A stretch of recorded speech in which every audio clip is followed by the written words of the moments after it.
Good evening, everybody. Silverbusters here, coming at you with another video. Today, we're just going to have a little bit of fun. I'm not normally a woo-woo person, and I'm not normally a uh, Bible theorist, Bible code person or anything like that. It's something I kind of just know about. It's kind of like Trivial Pursuit. It's just stuff I've been exposed to growing up. But I couldn't help myself with this one related to silver because I was in the uh, Wall Street Silver subreddit and somebody was just, commenting on a generic thread. I forgot what it was, but they posted in the thread this little kind of battle chant, is the way I would put it. It's 999 beats 666. Okay, so if we were to translate that, 999 is referring to the fineness of a uh, ounce of silver or an ounce of gold. That just means that what has been placed into the particular bar is at least 999% pure. So we're talking about something that's 999 out of 1,000 parts silver purity once it gets to this stage of refinery. And that's usually the end product. There's a few that are 4 9s or 5 9s, but they're less common than 3 9s. So when they say 999 beats 666, 666 is, if you don't know, the mark of the beast, the beast number, and that comes from the book of Revelation in the Bible. And it's some kind of prophetic, forgive me for not knowing the details here. It's a prophetic view of the end of the world, according to, and some people say, oh, it's already happened. It was the destruction of the temple, or there's going to be other people who have an interpretation that this is yet to come. Anyway, most people know about 666 being the mark of the beast. So 666 is 999 inverted, right? So if we take this here, and if we invert this, well, now we had 999 here and we had 666. So this got me thinking, are paper, gold, and silver contracts the mark of the beast? Because this is rather interesting in that you can take 999 and flip it over and get 666. And then another thing I know just a little bit about is tarot. And here's some examples of some tarot cards. And the art is from one of my favorite anime series. And really, the art is completely up to the artist, except that each of the classical cards that go back in tarot have to have certain elements in them, but it's up to the artist to interpret how they incorporate them in here. So, like these letters on the columns here, this is a high priestess, but she's been obviously placed in a science fiction or a more modern setting in this particular setting, but things like the pomegranates and the letters hidden in the server and in this file cabinet over here have a particular meaning when you go and you dig in the details. But another thing about tarot cards is each one of them is going to have some sort of meaning depending on how you draw them. And I'm not I'd have to look them up, honestly. But when you look at something like this, you'd say, oh, the wheat stands for fertility, or it stands for, actually, I think the pomegranate here being held right to her stomach stands for fertility, and this stands for, the wheat stands for prosperity. And, you've got the different zodiac signs up here. So all of these things that are the included elements have a particular meaning. And if you go online, you can look up whatever particular meaning they're supposed to have. And one of the most famous ones that, if people are going to recognize one, is probably the Tower card.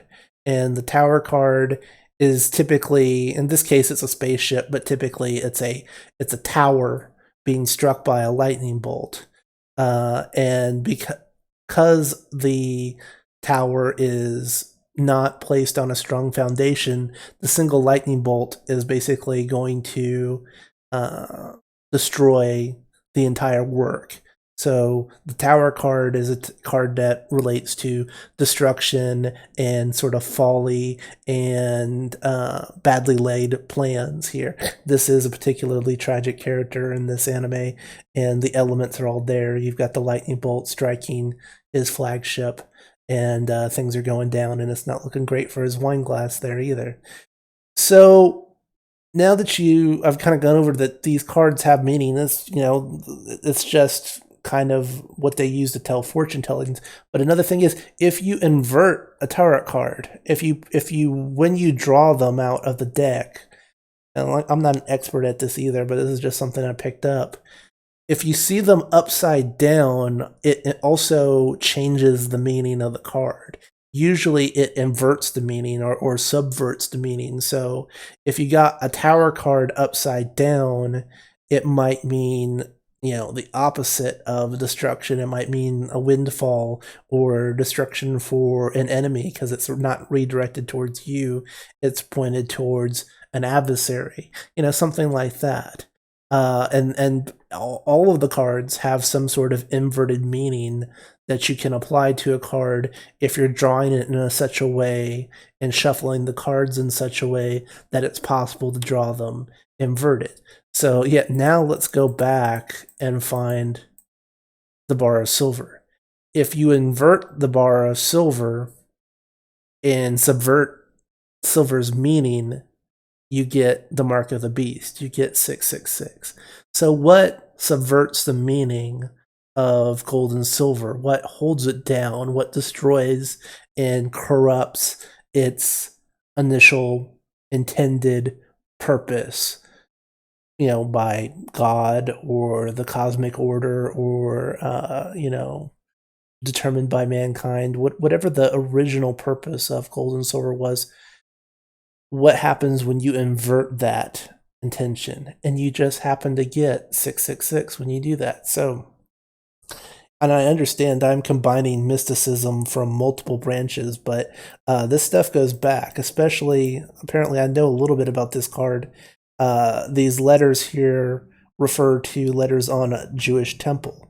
So we're not that far off,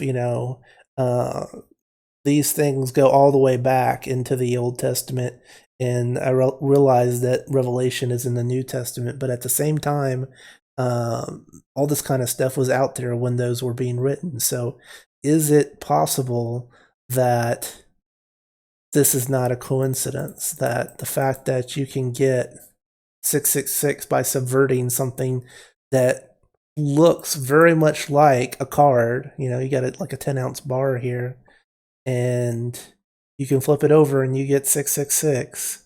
I just thought that was really interesting. And like I said, I'm not a woo-woo guy. I'm not deep into this. I'm not a Bible code guy. But hey, if you've done any amount of digging on paper gold and silver contracts, you'll know that in the minds of many silver people, this is single-handedly the thing that is subverting the intended role of gold and silver, which is to keep balance within the economy, to keep governments in check, and those sort of things can't be done because of the subversion of the intended role for gold and silver. So I just thought I would throw that out there. Maybe there's somebody out there that knows more than me that might be able to add to this theory and to put some more meat on the bones here. I just kind of saw that funny quote, the 999 beats 666, and I'm like, oh, that's subverted. It's upside down, and it's just like tarot cards.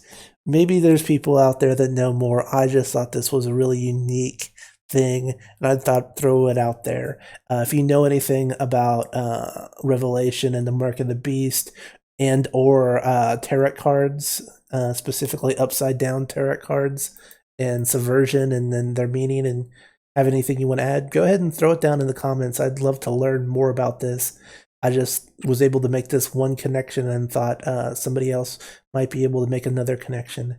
Anyway, that's all for now. This has been Silverbusters signing off. Hope you're having a great weekend.